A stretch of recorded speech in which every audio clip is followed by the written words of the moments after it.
got into school, went through the failed interviews, the constant no's, started to let it get me down. I sat down with my boss now and I said, "Hey, look, man, this is how I came at the interview." I said, "Look, man, I've got a horrible past.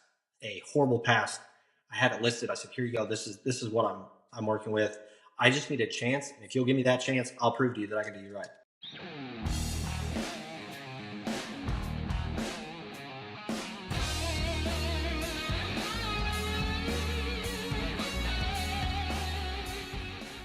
Hola, what is up, everybody? Welcome back to the Reliable HVACR podcast. If you're watching this on YouTube, make sure you're subscribed, like, comment. If you're listening to this over on the podcast, like Spotify, Apple Podcasts, Google Podcasts, wherever it is, it's a bit available on all platforms. Please leave us a 5-star review to help us get out to more people. I love doing this because it is good conversations with good people. Anybody is welcome. If you guys ever want to be a guest on this show, if you guys listen or watch any of my content, go ahead and message me. Come on, tell your story. That's what it's about. If there's any sponsors that want to reach out and support the show, go ahead and also reach out to me. My email's posted everywhere.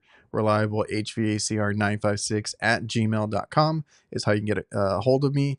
Speaking of sponsors, today's episode is brought to you by my favorite CRM, Jobber. If you guys want to use a software that helps us boost our business, whether it's invoicing, quoting, scheduling, keeping track of your team, price lists, our maintenance plan is in there. Now they help you with marketing and running campaigns through emails, all that stuff. And you can talk to your customer through texting in the customer hub.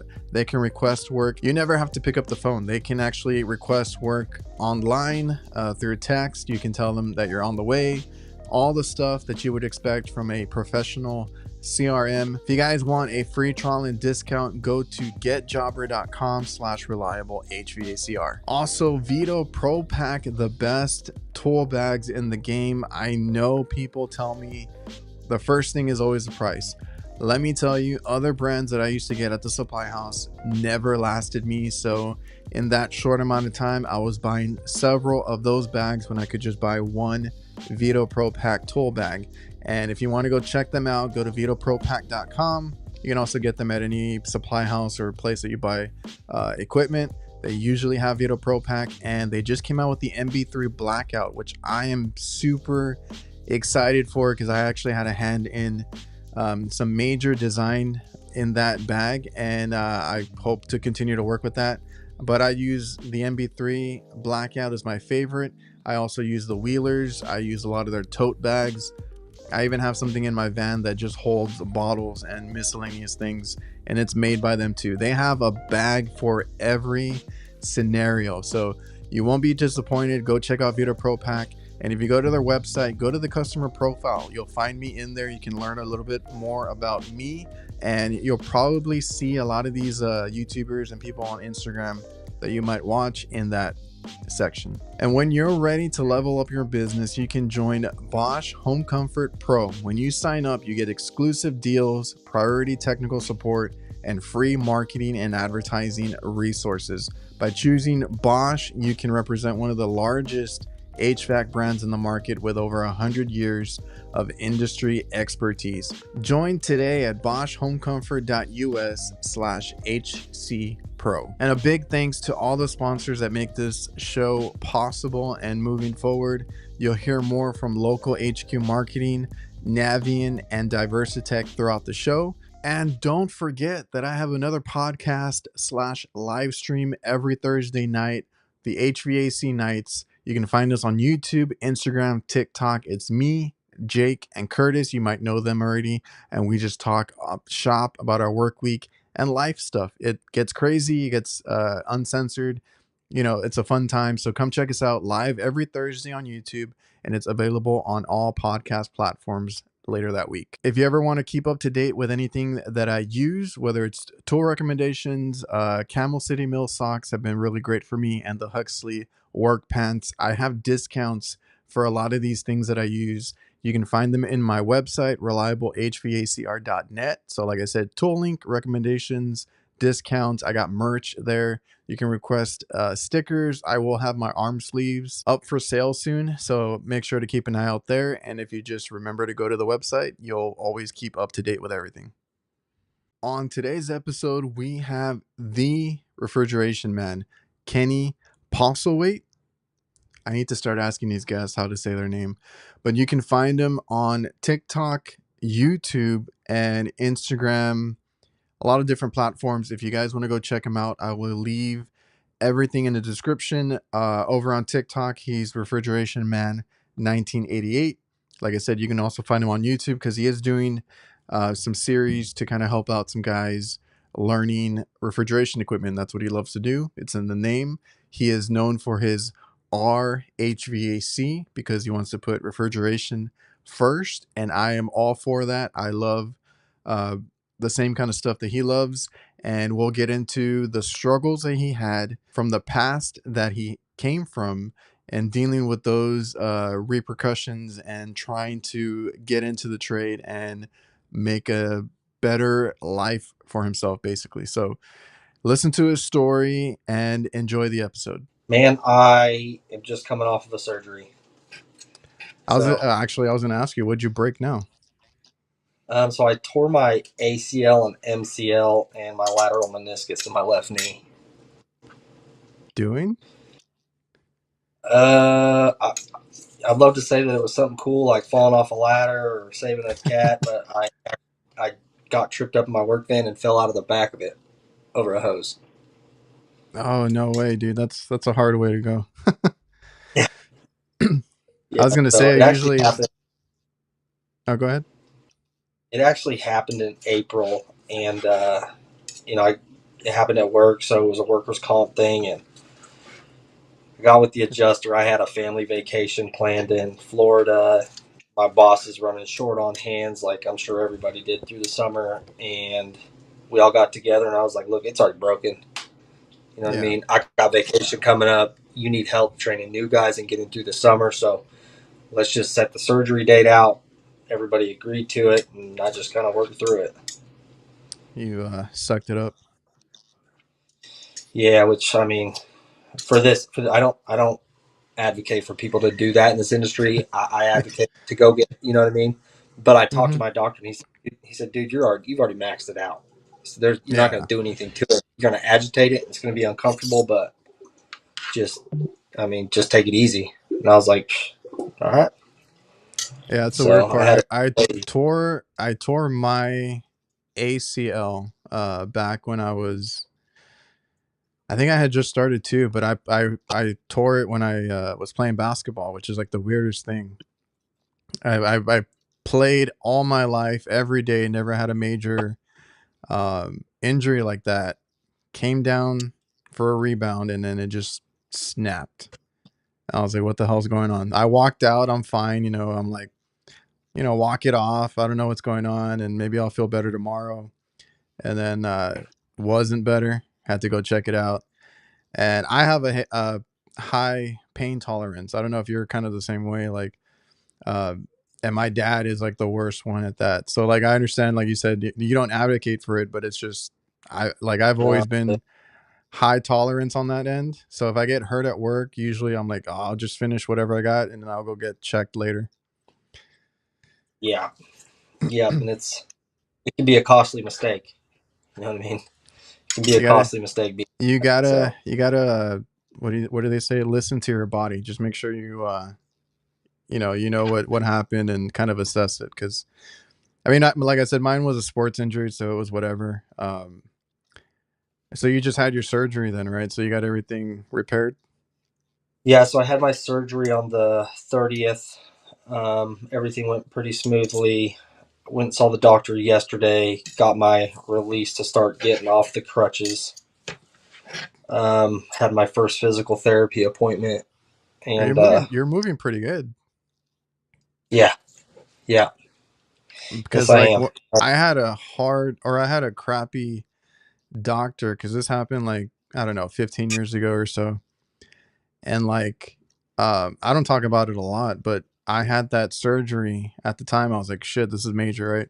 I couldn't do sports, I couldn't do anything, But my doctor just like kind of screwed me over on the whole rehab part of it. And he kind of like, oh, because I was young, he's like, oh, you'll heal, you're fine, nothing's gonna, hold You'll you get that back. range of motion back. Yeah. Yeah, I don't have range of motion whatsoever now. I got a botched surgery, and I went back in to clean it out shortly after, because then we realized that we had a shitty doctor, and I went to Yeah. go get like a second opinion. They're like, what was this guy thinking? And you need rehab, you should have been doing this, you should have been doing that. And I'm like, this dude told me not to go. So I had my ACL, not as bad as yours, because you said you tore like everything. Yeah. I had the ACL tear, I had to get it repaired, and then went back to get it cleaned out. uh had screws in it and all this other crap. And I don't have full range of motion right now, and it's hard for me to move around sometimes, but I've kind of learned to adapt to it, and I still do what I do. I'm on rooftops, I'm under, how it is in the kitchens and stuff like that. Like, I'm still rolling around. Oh yeah. Yeah. Just But just you're to moving pretty clarify, good, man. I don't want to feel like I'm being disrespectful to you or your viewers. So if it looks like I'm not paying attention to the podcast, I explained to Adrian, I got a sick wife, so I'm trying to make her some chicken noodle at the same time we get this done. So You're yeah, trying to multitask right there. It's all good, man. yeah, Yeah, because we were talking a little bit earlier, and then I've been busy because I think I told you I had a motor to do or something, but yeah. change of plans, had to go do something else. And then I was like, okay, I'm going to finish my morning with maintenance. I went out to maintenance lately. Every freaking maintenance I go to, there's like a bad motor or something major, condenser motor. And it's like, I don't want it, but I got to do it. I mean, it's good for business, all that, but I'm trying to get in and out. So that's what I did today. I went to do a maintenance call, and I was like, crap, I got to change out a motor now. We're That's we're just that just means you're doing the maintenance right when you find things I that need to be corrected now, as opposed to on after hours calls. This podcast is presented by Local. Local works tirelessly to help HVAC contractors rank higher on Google. They use an attack methodology to make sure that contractors dominate their local service areas and increase their market share and generate higher revenue. Reach out to Local at localhq.com/reliable. Mention me or the Reliable HVACR podcast, and you'll get 2 months of SEO for free. Yeah, man, I take apart the whole thing. I go through everything. There's like a checklist I got, but it's funny because like I've been in a rush because everything's due this month, and I'm just waiting for this month to be over. I need to get everything done, so I can kind of breathe a little bit. Summer's been hectic this year, and then our maintenance month is this month, and I'm still not caught up. So like today and like yesterday, I tried to pick, because I've done these before. I tried to pick the ones that were easy or close by, and those are the ones that had like several problems. I was like, crap. Okay. Yeah. But yeah, usually I got a checklist. I'll do recommendations. I do commercial. I think you do commercial too, right? Sometimes they have us do like an app or a website that we check in and kind of give them an update like of what we find and stuff like that. So I got to do it either way. I got to do it on my end and on their end. And those things are never easy to get through, and those people are always a pain. In my experience, the third party thing is. I got 2 customers. One uses an app, and it's kind of like, I guess, just to make sure we're there, right? Because it makes you take pictures, but you can't upload anything. It has to be like a photo that you actually took with the app. Oh yeah, And that's then good. and then I have another one that uses like a third party website, which is like how they pay us, because I got to upload like what our charge was and everything. Basically, like invoice it on there. And yeah, pain in the ass. I was telling the guys, that I do the other show with, the nights, because they do residential. So it's always funny, like the differences that we have and things like that. Because they're like, a lot of people like residential because you get paid on the spot. And I'm like, oh, I got to wait for it to get it. And I showed them a screenshot. There's like 7 levels of approvals that it has to go through. And then it comes kicked back to me. And then I can invoice. So I'm like, okay, that invoice or that job that I did a couple weeks ago, it finally got all the way through, and now I can go back and invoice it. And then I get behind because at that point I'm like, super far into like whatever else I have going on. Hard to keep track, and the days start all seeming the same. Yeah, man. So, what kind of work do you guys do where you're at? Um, we do everything. Man, Everything under the sun? my boss always says if it rejects heat, we can fix it or we'll condemn it. One of the two. So Oh, yeah. we don't really turn down a whole lot. We do some residential stuff, but mainly it's they're commercial customers, the owner of a restaurant, or Oh, yeah, you yeah. know, We do those too. so I recently had one that was like a mom and pop shop. So I was like, I did it as a favor. And then the guy started like, hey, because I've already been there a few times now and they like the work that we do. They're like, hey, yeah, I got this thing going on with my AC at the house. I'm like, don't really like to do that, but go ahead. And I'll kick it usually to one of my guys if they want to do it, because like I don't have time to do residential, honestly. yeah, yeah. I hear you. I'm not a fan of residential either. When they send us on, we're the clean and ice machine. But It's funny because a lot of guys hate ice machines. So do you do like kitchen work or do you do like any commercial job? Like what kind of job sites do you go out to? so we do walk-in coolers, walk-in freezers, ice machines, reach-ins, freezers and cooler. We do we do warranty work for a couple of different, but we turn down a lot of warranty work because they're very, they've got a warranty compressor change out, and it's like we'll give you 4 hours and um, truck charge, and we'll send you all the stuff. And it's like 4 hours to do a compressor change out. Like Oh, that's yeah, assuming everything goes completely smoothly. which That it never does. and never no. When they put a timestamp on it, it's like okay, this is about to be a crash. This is gonna crash. So Yeah, I just did a warranty job recently for actually an ice machine. Have you ever come across Blue Air ice machines? yeah, I have a couple of times. Okay, I Yeah, I seen did. them in a couple of sandwich shops. That's like their brand that they went with. So for some reason, the only ones I've run into around here are in churches. Oh, really? Yeah, they're like the little under counter. They're the small little ones. They do all come with Oh, the blue light though that I've seen okay. so far. I've only So seen the ones in the fountain drinks. So like I mean I don't mind saying it. They're the Jersey Mikes. We got a bunch of Jersey Mikes here. All of a sudden. That's their brand of ice machine that they want. And they randomly called us. So I fixed one that had a bad float and then like recently they're basically the ones that I see, they're basically Hoshizaki, I don't know, mhm. knockoffs. So Yeah, they're exactly the same. And the evaporator plates started separating. So they just had us go out there and change one out. So fortunately the guy was really cool. Like, he I think he found us online or something, and I was able to charge what I normally charge. And thankfully nothing went wrong. It was super simple. And we stuck how to quick get the replacement parts? he sent it out right away. I actually made him wait. I think I got it the same week. The whole evaporator plate. I had Oh, to make that's him wait like 2 weeks because I was just so backed up on work. yeah, Yeah, because that's I was actually doing pretty. it as a favor again. Yeah, well, it's a good experience to run into new stuff. I That's was I always was excited for it. I mean, I get and I've heard you on like Pat's and I've seen, I followed you for a while. Like I think you're the same way. Like that's what I like about this trade and this job is like the different things you see. So yeah. when he threw that one to me, I'm like, I really want to do it. I've never done one of those. And not even on because I've only seen a couple of Hoshizakis. We used to do those at the hospital that we used to have and in a Hmm. restaurant down the street.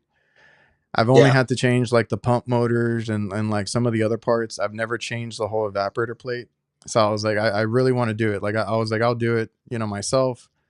Send me the part. And I was just like, when I got there, I'm like, okay, let's do this. I get excited for new and different things and to be kind of challenged. I hate doing like the same thing over and over every day. I'd rather have the tough calls, you know. Yeah, I'm exactly the same way. Today's episode is also brought to you by NAVIEN. If you haven't seen it yet, NAVIEN has entered the HVAC space in a big way with the new NPF hydro furnace.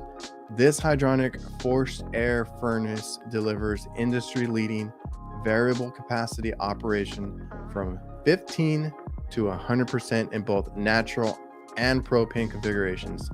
You can learn more at navieninc.com. I also want to thank DIVERSITECH. They simplify your work. They have everything a contractor needs to complete a job. That goes from equipment mounting, condensate, management, tools, maintenance chemicals, electrical components, indoor air quality, and much more. They have different branches under the same umbrella. More than likely, you're already using some of their products or tools. So go check out diversitech.com, and it's your one-stop shop for everything HVAC. You know, when the IntelliGen really started coming out around here, they would say, "Well, we got an IntelliGen." I'd be like, "Send me out on it. Send me out on it. Yeah. Send me out." I've got it now to where that IntelliGen controller, you know, my field supervisor, he'll call me and say, "Hey, how do I get in this setting?" And it's almost like, "Oh yeah, that really paid off." And at first, you know, you run into something new and you're like, "Okay, so I just need to read a manual, talk to some tech support," and then the next time I run into one, I remember that stuff. And so I'm the same way. If it's going to challenge me, that's exactly what I need. So I had seen you talk about that with the guys last time. How do you feel about them? Do you like them, or have there been any nuisance with them? So we had one. Mind you, like I don't think Heatcraft likes me, so it's okay whatever you say. I've done a few videos on my YouTube channel where I've had issues with them. Yeah. So I've always had pretty decent communication with them. I did have one job, and it was a while back, and I turned around and made a TikTok about it when I first started making TikToks because the guy was a complete, didn't call me back. I ended up, Really? yeah, it was a, but then after that, so far after that incident, I haven't had any problems with getting assistance. Hmm. As for the equipment itself, we haven't had a whole lot of problems. We had one that um, ate a compressor, and it was because the Is that expansion valve immediately on startup wants to starve the evaporator, and the low pressure control wasn't ever adjusted on, and so it was okay? short sighted that deal, and somebody had jumped out the delay on it. So there was no delay on it. It was just, and it ended up eating the compressor. Well, we changed that only to find out later that it had on that condenser it had the liquid injection, Oh yeah. and the liquid injection wasn't doing its job, and it was overlooked. And so then it turned around and ended up messing up the windings inside the next compressor as well. So that's the only one run in. So for those, it's really important that you set that low pressure control to where it's got a good differential on it. You've got it set correctly. Because if you don't, it's, you know, Yeah. that expansion valve is the solenoid essentially. That's what they use. They Yeah, don't on those IntelliGens, those are Heatcraft. So those are the electronic, basically electronic everything. It's the board, like you said, the display that you control with the knob, and the electronic expansion valve is a 2-in-1. It's your solenoid shut off, and it's your expansion valve. So have. I've had. So how many have you come across? Oh, probably. I know that we've installed at least half a dozen, and Oh, okay. I've worked on a pretty good amount of ones that we haven't installed. Okay, so So you're pretty familiar with them, because yeah, we like, got them in the hospital, and we hold the hospital's contract here, and that's what they've got in all their kitchens. So oh well, hospitals tend to take care of their equipment a little bit better, because I do a lot of fast food chains, and they've we have an account that buys their own equipment, right? Like as if pretty much for like major equipment, like they have their own division that handles that. They had an HVAC guy that they hired to that just kind of oversaw it. They would still let us do the work and install it, and all the little parts we could still sell and do that kind of work. But like RTUs and like the walk-ins, they would kind of ship equipment to the store and then we would install it. So they went through this phase of getting nothing but IntelliGen. Right. Uh-huh. So then we installed them. I will say they are the easiest to install. Like they're super easy.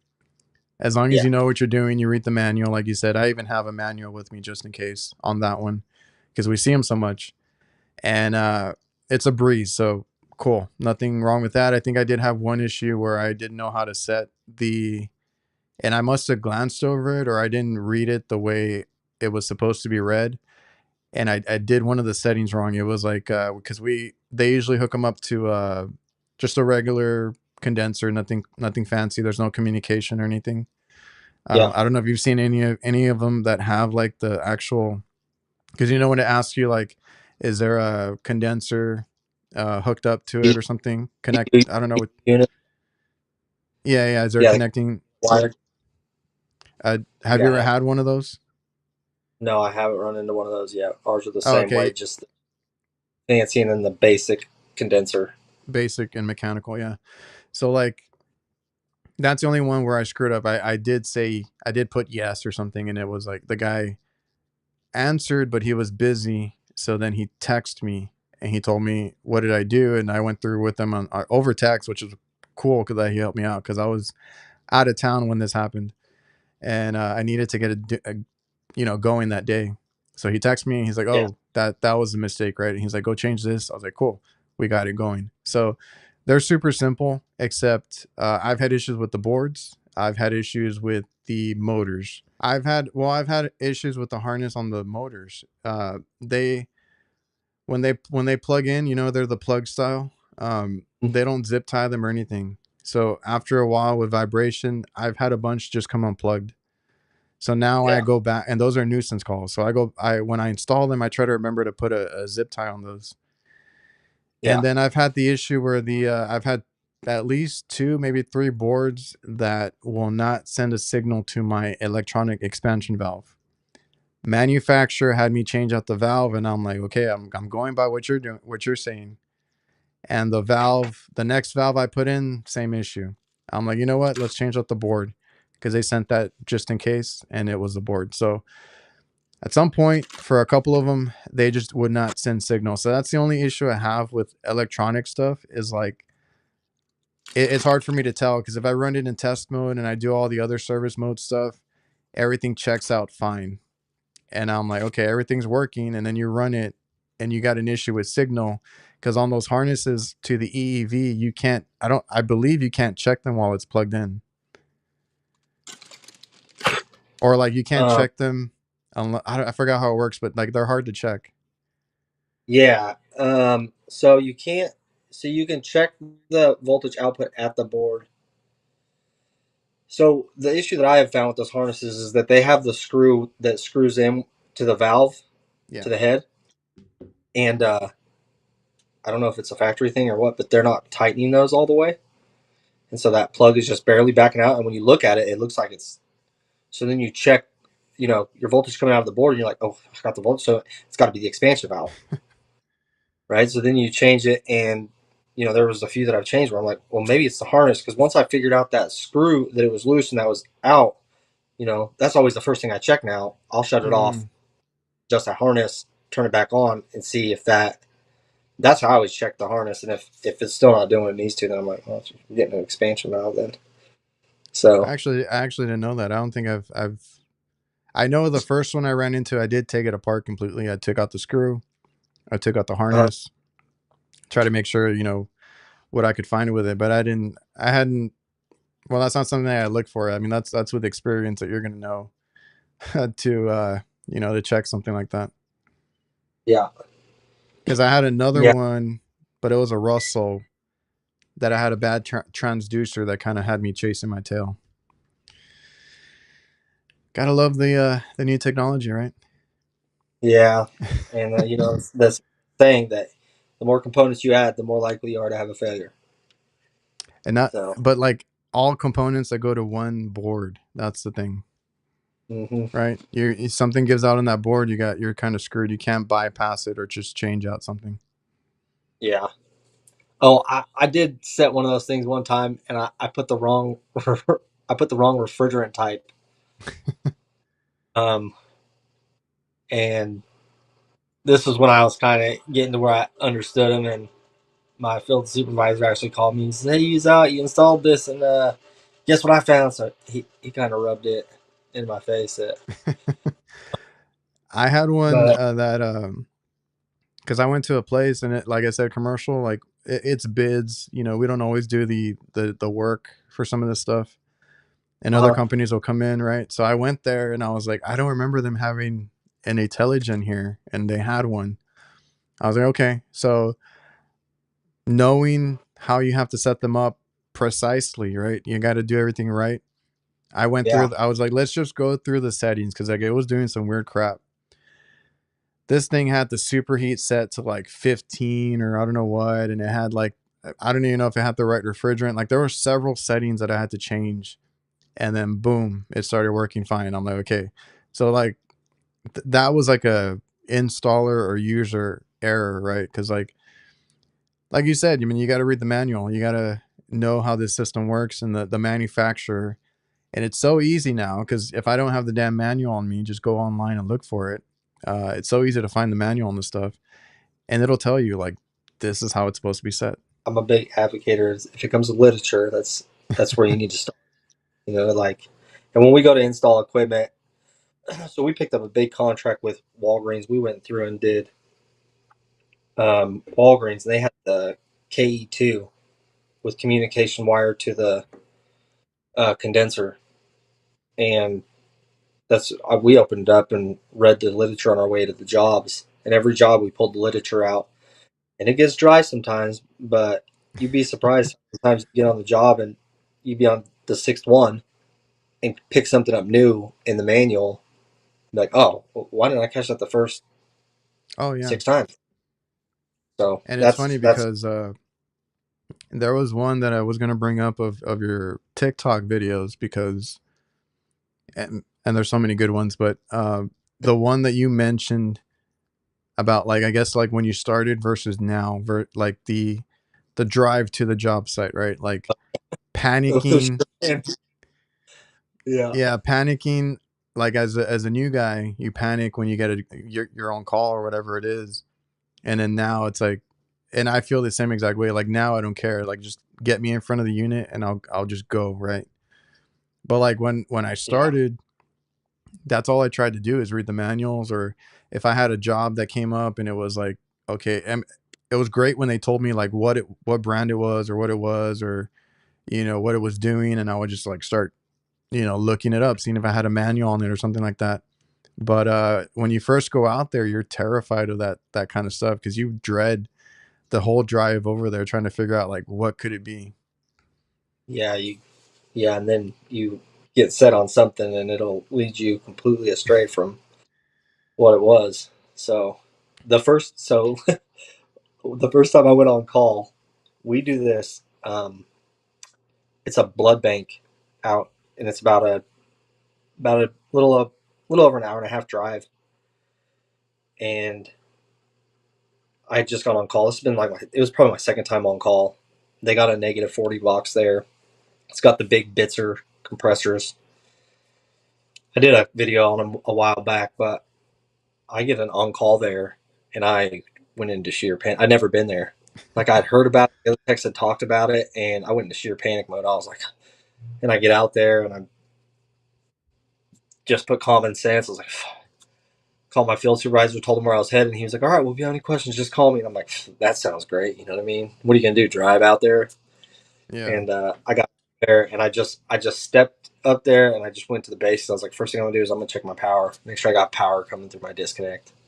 And it was just a low. It ended up being a low pressure control failed or wasn't set correctly. And when they're not set correctly, I will test them 2 or 3 dozen times to see if they're going to go back out of adjustment after I've adjusted them. It ended up going back out of adjustment, and what it had done is chattered the contactor so much that it had not, it wasn't passing power through one of the legs, and it was a 3-phase. So, of course, the compressor was still working. I wasn't too concerned about it. Got that low pressure control changed out, the contactor, and man, I felt like I was on top of the world. I was handled the monster. I did that, me by myself.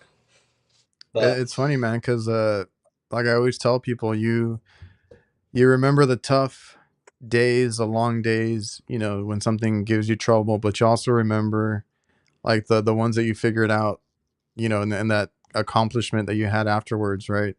Like, yeah, you know, yeah, I figured it out, I got it right. You know, you remember those too. yep, you do. Definitely stick. So So, then, how long have you been in the trades or doing HVAC? so I have been. Let's see, 2000 when I got out of prison. So, funny story. Actually, the first time I ever got introduced to this, I was um, just getting out of the army, and I went to work with these two old guys in the shop, and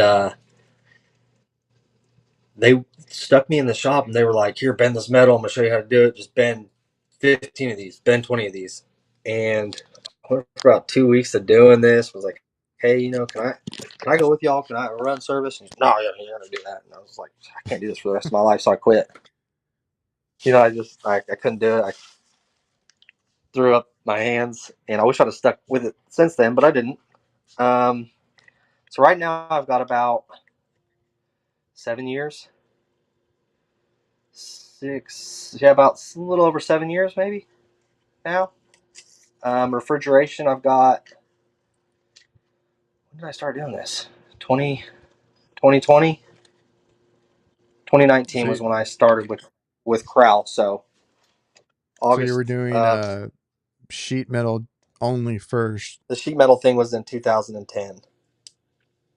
Oh, but that was your introduction to So it. that was, yeah. And I quit, and I actually went to cutting concrete after that, and never Yeah, you even got to. thought about picking this up as a career until I as I said on Pat's podcast, I did a little bit of time, and I got out.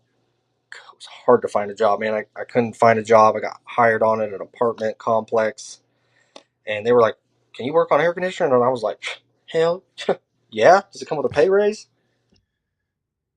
And that's kind of where it started.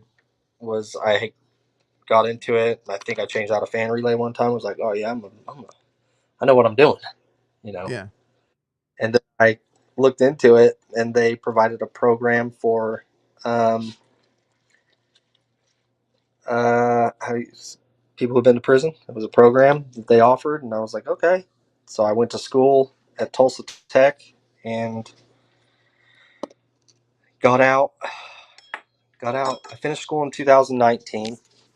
I think I put in.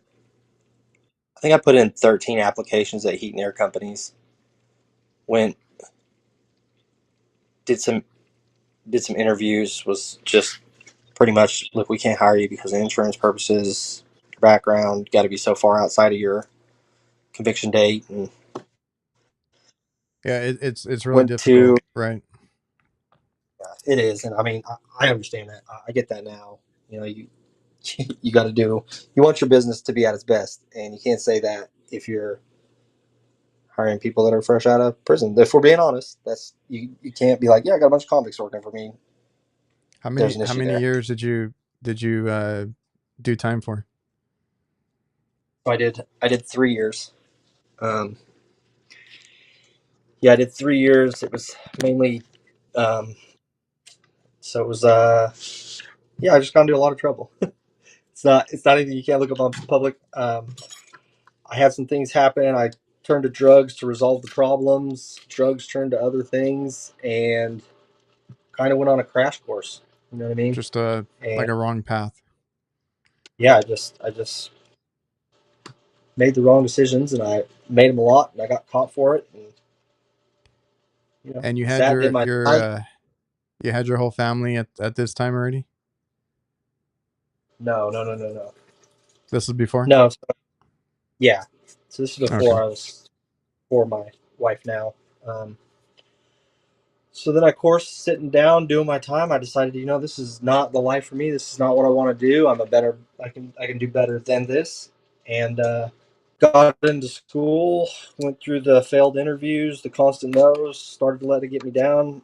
I sat down with my boss now, and I said, "Hey, look, man, this is how I came at the interview." I said, "Look, man, I've got a horrible past.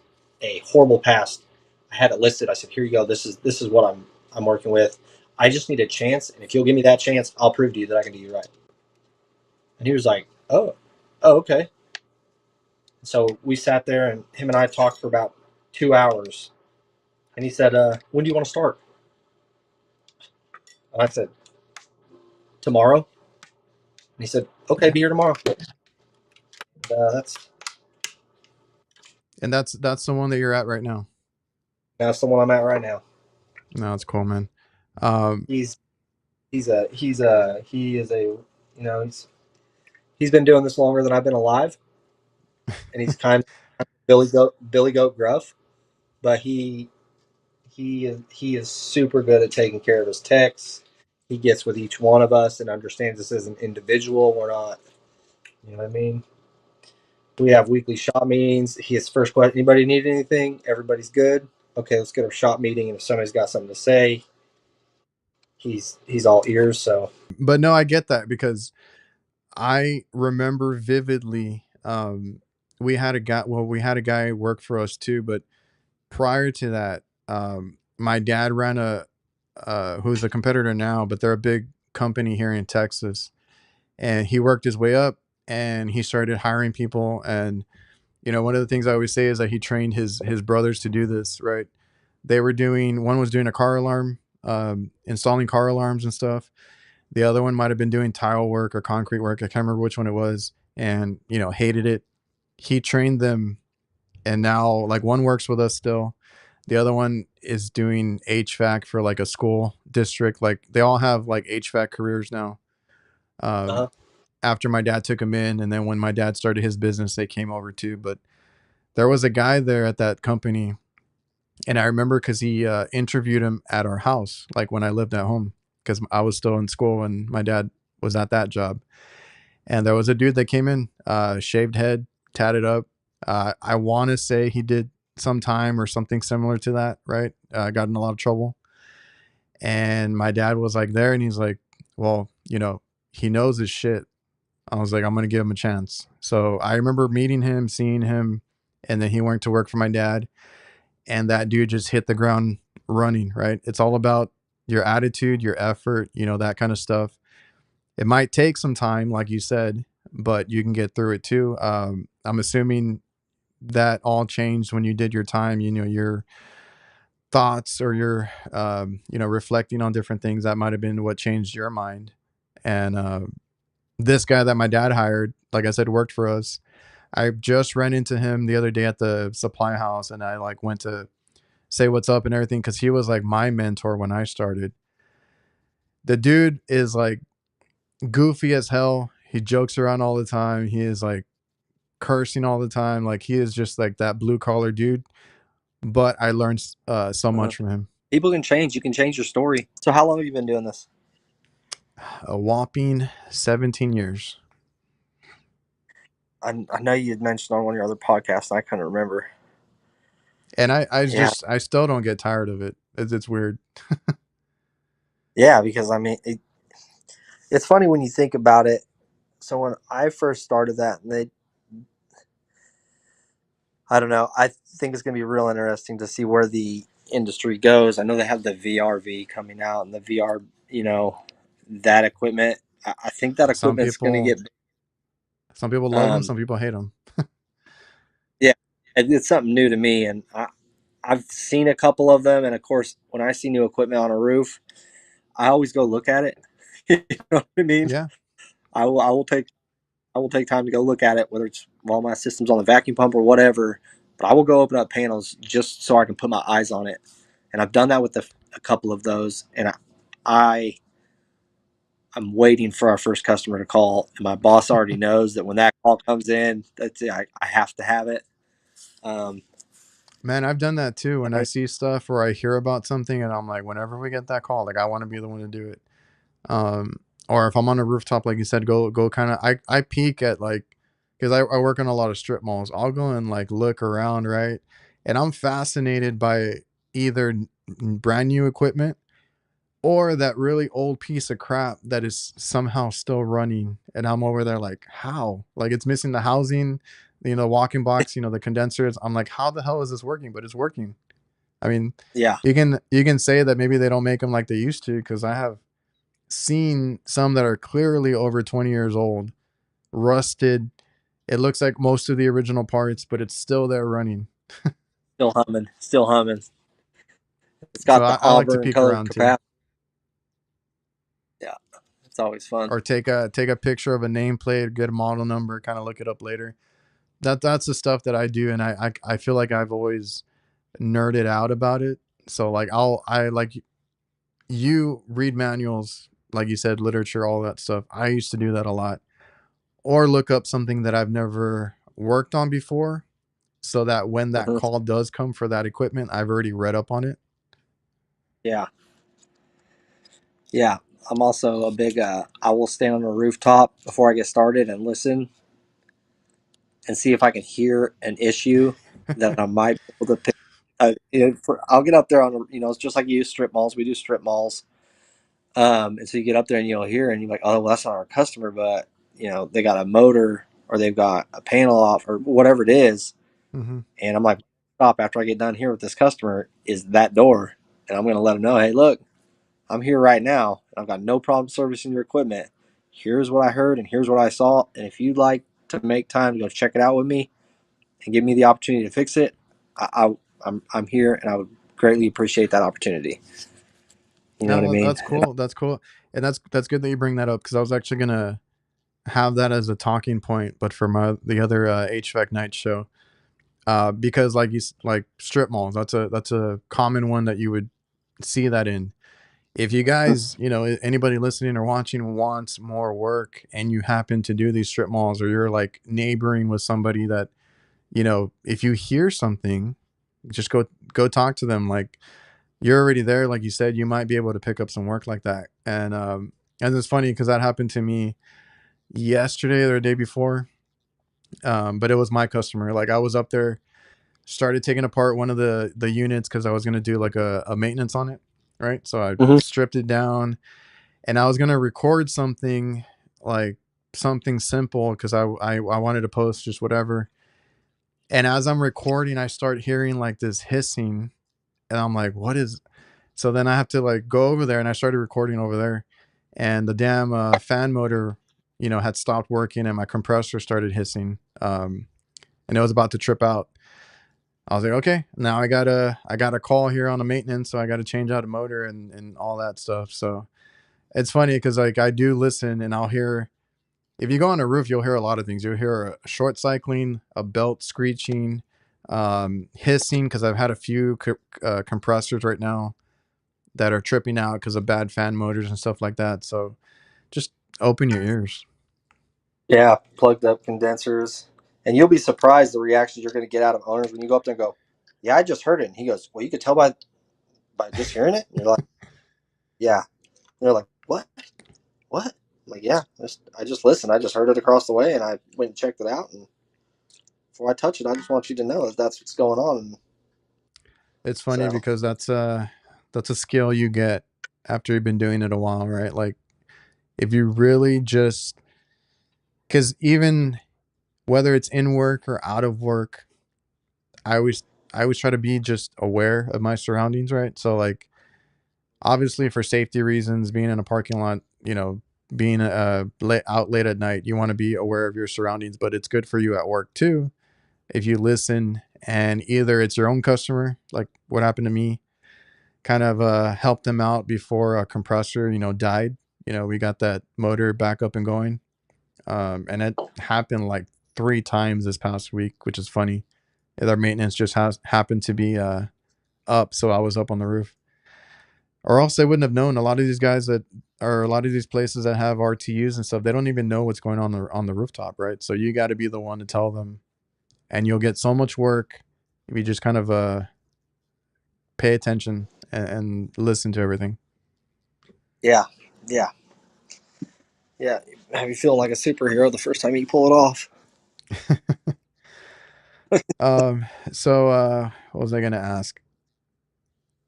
Did you grow up around any? And I've heard your podcast with Pat, but around any trades in general, like was that something new to you? I think you said you went to the military, so was that something new to you after that? Yeah. So I didn't grow up. I wanted to be a firefighter when I grew up. Um, Okay. I didn't grow up with anybody in the trades.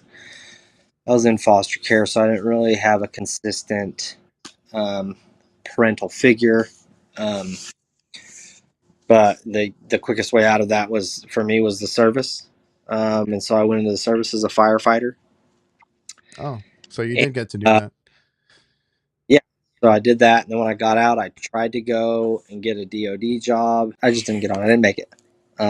And so then I went on. Of course, I did the metal bending job there for a minute. I spent quite a bit of time cutting concrete with big track driven saws and wire saws. Heat and air was the first and only trade that I've ever looked into and I just decided that I wanted to do.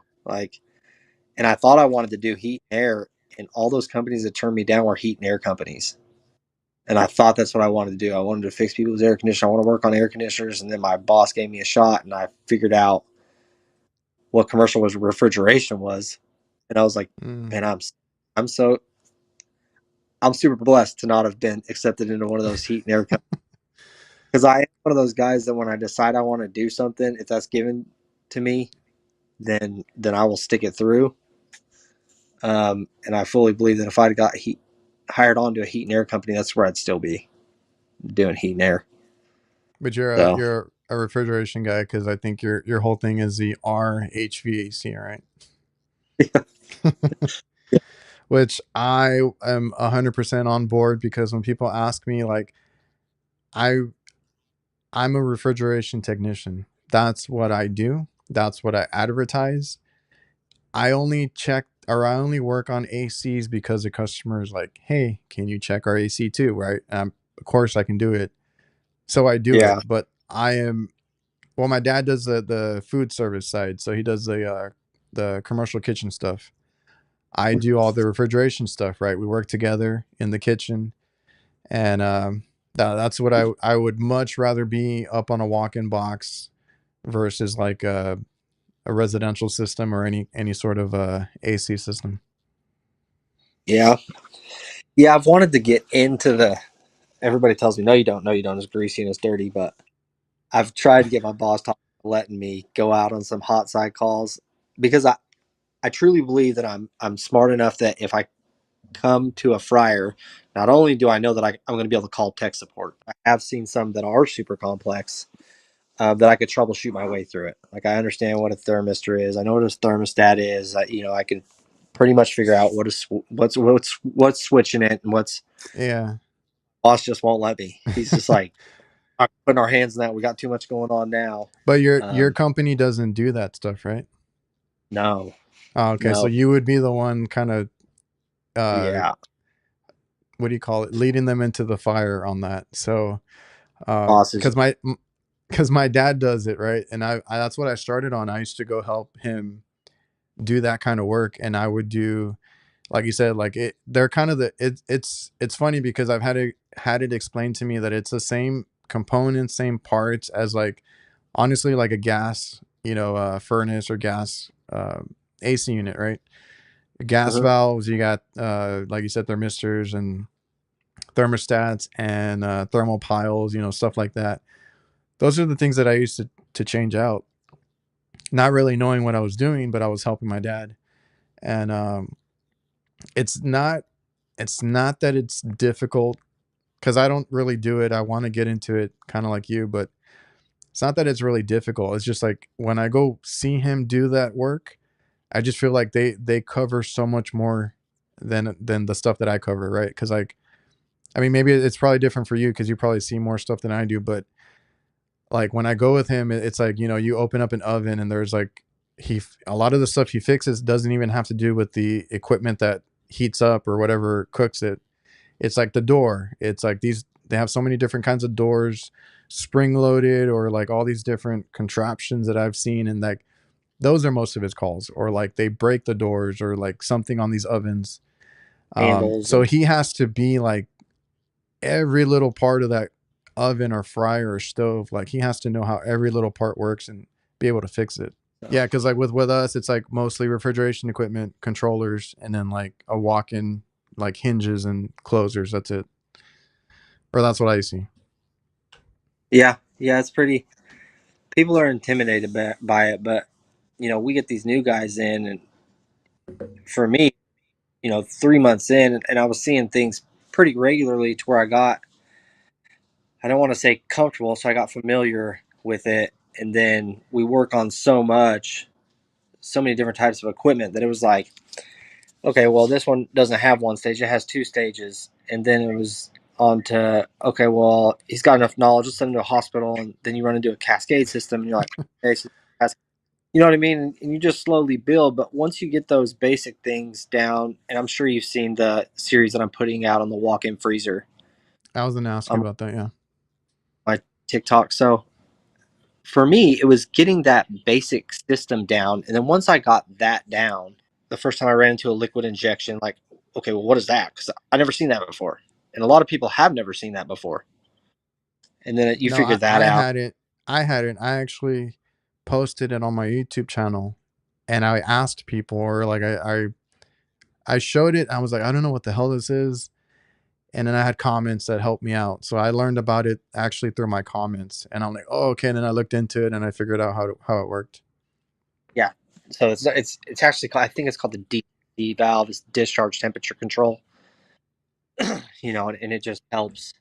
It just helps pretty much cool the compressor down. Like, but when Which you is see crazy it, because I have only ran into two of them, and I live in Texas where it's like super hot, but we don't have a lot of scroll compressor units. We still have the older style, just the hermetically sealed compressors, reciprocating, all that.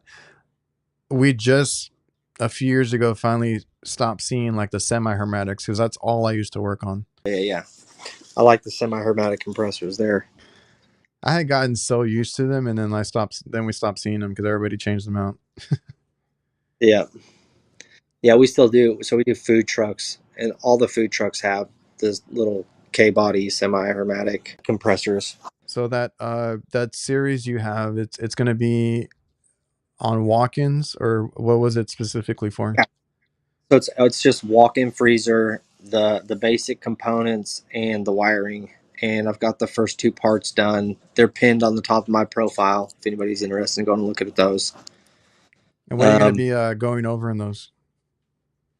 what do you, so I've completed the evaporator section. We went over the defrost termination and the fan delay, thermostat, and solenoid heaters, the high limit to the heaters. You're And gonna break it down and go through all the components?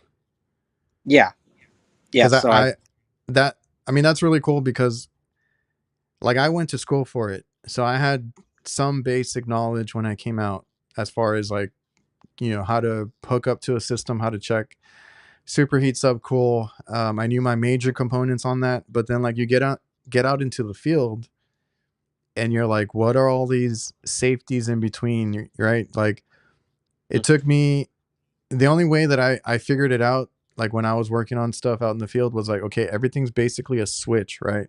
And everything's like temperature related or whatever it is, pressure related, and they all have a job to do. So like I can see where, you know, something like that would be helpful because like I just remember back when I started, the wiring and all the safeties in between is kind of what tripped me up, and it would just take me a little bit longer, but I would end up figuring it out. And then yeah. sometimes you can't, like, the, what do you call it, the wiring diagram is like peeled off or not there, right? And you got to go in there and kind of trace the wires yourself. I Hmm. think that's what a lot of people might struggle with as far as like the walk-in stuff is all the the wiring, especially on freezers and stuff like that? Yeah, so I went through, pretty much made it super basic, you know, two fans, defrost, termination, fan delay. I actually did a video on how to troubleshoot that if it's working, the open and the close, you know. Yeah, and then we went over. Yeah, it's I kind And of broke the it. cool thing, I'm sorry, the cool thing is when you figure out how they work and what they do, that's when I started figuring out how to like, because I've bypassed things to help a customer out, right? Like overnight, something like that. As long as you know how to wire things and know what each one does, you can get the customer going in emergency situations too. That's very helpful, to the customer. Yeah, yeah, and they And would not be to blow super. something up. Yeah. Hey, let me tell you a story. Whenever I first started, I'm going to tell you my electrical story. So when I first started doing the apartment maintenance, they said, "Can you do work on air conditioner?" I said, "Yeah." Well, I got in. This is how dumb I was to it. I can't remember if I said this on Pat's, but I get in there and there's this wire hanging there, and it is wire nutted off. And I looked, and there was another wire that was hanging down, and it was wire nutted off, and the unit wasn't working. I'm like, and I'm going to turn the breaker off. I'm going to put those wire nut those back together, and that's it's obviously somebody just unwired it. I don't know why they did that. It was two separate legs of power, and I wired them, and I flipped the breaker on, and it shot that wire nut across the apartment. And the lady that was in, like, "Ah, you know what you're doing?" I was like, "Yeah." Oh So man, that I mean, when you and like I said, like when you start, you don't. I'm just going back to like what I've experienced, right? Like I don't know what any of that stuff is. I don't know that there's a reason why something was unplugged or, um, I've come across like actual wire connectors that are just hanging there, and I'm like, okay, did somebody take that off on purpose or did it just loosen up yeah, and fall off? Like I don't know. So knowing how to read a schematic, knowing how to check for voltage, knowing where to check for voltage and where you should have voltage, like all that stuff. It took me a while, I'm not gonna lie, to get all that, like the electrical side, because that was my weakest point for the longest time. And I think I leaned on my dad a little bit because he's an electrician. So I'm like, hey, can you help me out here? Like I just need like I knew what I needed, I knew what this had to do. Help me with the wiring, you know? I just wanted to kind of cap off on the refrigeration series that you have going on. Is there going to be more to that, like other stuff, or you're just doing the yeah. lock-ins for now? In there, some people have asked me to go over the KE2 controller and how it works. I'm gonna try to put something together for that. I've had quite a few requests. Um, Well, man, I hope you keep it up, so man. Because like I said, when I started, that would have been very helpful. yeah, yeah, and I do want to, I do want to help out the next generation. I don't want, what I mean. We get. You don't want to gatekeep. I'm not a gatekeeper. I don't. Gatekeeping is going to get me any more business. I know what I bring when it comes to customer service and my own experience, equipment, and my own knowledge. And so, if I give them all the knowledge in the world, then good luck. I mean, I'm I'm pretty confident what I know. I've got no reason to gatekeep, and No, I and just want everybody. that's awesome. Like I said, I appreciate all that stuff that you do on TikTok. I've been following you for a good while, and it's. I mean, you learned all that on your own, right? And I feel like when you talk about it, you know it very well. So I mean, that's a good thing. So I'll leave all your stuff in the description. Make sure people can go find you, go check out that series and all that. Yeah, One quick question because I've been following you for a while. What's up with the carpet in the van? Was that already there? Or did you put that in? no. So we actually fabricate our own vans, build the shelves, and that thing's got like a 3.5 inch wooden header in there, like wooden Oh, okay, partition. And so that's actually just it covers up that wooden partition, and it helps with noise and vibration. okay. Because I've known you forever for the carpet in the van. I just had to ask. Yeah, it's just for noise, vibration, and it keeps kind of insulates the cab really. All right, man. I appreciate it. Thank you for stopping in and sitting down for a while. I think we both have hectic days right now, but I appreciate it.